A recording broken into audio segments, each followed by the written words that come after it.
we need to talk about Michael Burry and his latest opinion on the economy and inflation. In order to have this conversation, I'm going to lay it out for Anna Kelly, who joined me for this video. How you doing, Anna? I'm doing great. Good to be here. Nice to have you back. I'm going to lay out a series of tweets from Michael Burry in the last 24 hours. I don't think you've seen them, so I'll lay them out, and then I have to talk about them because, in my opinion, it's wild. I would almost say it's a crazy prediction. So, you ready to go? I'm ready. So basically, Michael Burry is saying inflation is over. He is basically saying inflation, we've gone from the peak inflation of 9.1. We are currently suffering through disinflation, meaning inflation is slowly falling apart. And we will have deflation this year. We will have a negative inflation print this year. At which point, just to go further, he says the Fed is going to come back and pivot hard. The government is going to come in and do all these stimmy checks and, spend a bunch of money again.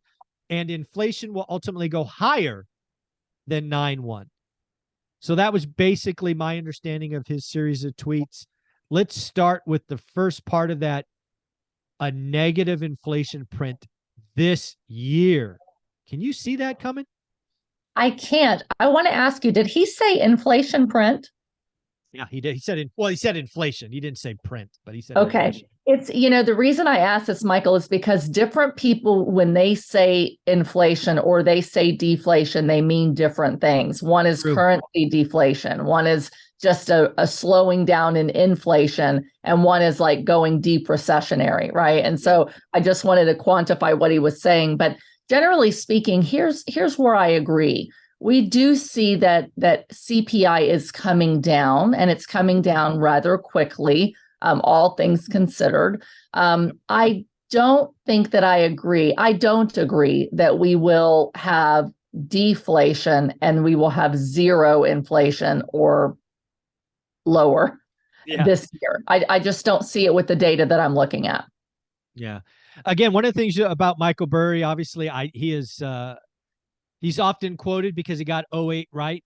I think there's something else that people need to realize about Michael Burry is he's often early. Yes. He's often, even think about his Tesla short. He was a year and a half early, right? He was early. I mean, he almost got blown out in the '08 crash because he was early. Right. So again, he might be right, but early again. I'll come out and say it. I can't see deflation this year. I can't see a negative. I can't see CPI. I can't see PCE. I can't see PPI. I can't see any of the standard reports going negative.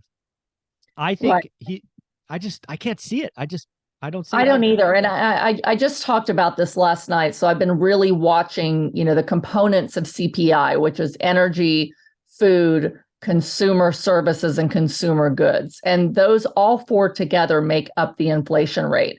And what you'll see is although energy inflation is coming down, it's still elevated. Although food and prices inflation is coming down, it's still elevated. The core goods, they're coming down drastically, meaning people are not spending money on discretionary stuff. So that's definitely coming down.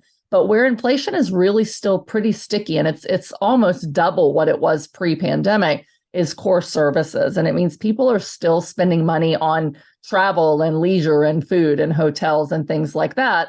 And wage inflation is high and it's persistent. And so until that core services inflation comes down, you're not going to see CPI go zero or negative. And we've got a long way to go. The Fed, looking at their data, they think that they'll get us down to a 4% inflation rate this year. We're still above 7%. And maybe 3% next year. It's going to take time to get down to that 2% inflation. So if he's calling that disinflation because it's coming down, sure, it's going to come down this year. But to get rid of inflation completely, I don't see it happening at all. Yeah, but I like Michael Burry. He's a smart guy. He looks at a lot of data. It's just that the data that I'm looking at, I don't see how that's a possibility this year. Yeah, no, I think Michael is an interesting follow. Because he looks at so much data. And yes. I think you also need to realize that Michael Burry wouldn't know a bull market if it hit him in the face. He's always negative, or at least he seems to be. All right, he leans that way. So if you're trying to be a balanced viewer of the economy and you read Michael's stuff, you just have to realize he's skewed that way. Right. Right. Which a lot, again, then you go to, I think his name's Mike Lee or something. He's always bullish, or Tom Lee, he's always bullish. So again, you got to know where people naturally sit. Right. But yeah, he's calling disinflation, which I agree with, meaning inflation's going up less fast.